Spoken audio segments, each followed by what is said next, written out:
Causes of the spontaneous abortion group, and in this the abortion occurs in first trimester or the second trimester. In both the cases, the most common cause is chromosomal abnormality. These chromosomal abnormalities can also be called as germ plasm defects, and basically they are the fetal defects. They are present inside the fetus, so they can be also called as fetal causes. And let us see what are the chromosomal abnormalities which will cause these abortions. And in this, the most common is aneuploidy. What is aneuploidy? Any change in the number of the chromosome.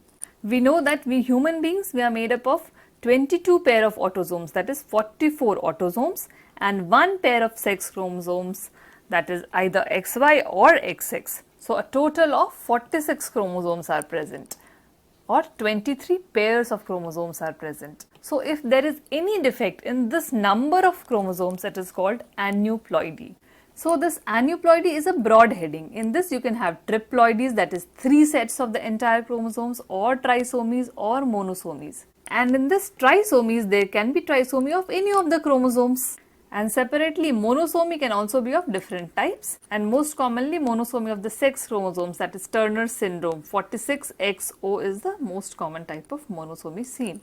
So now let's understand, if you are asked the most common type of chromosomal abnormality, how do you have to answer? If in your options you have aneuploidy, so this is a broad heading, so your answer will be aneuploidy.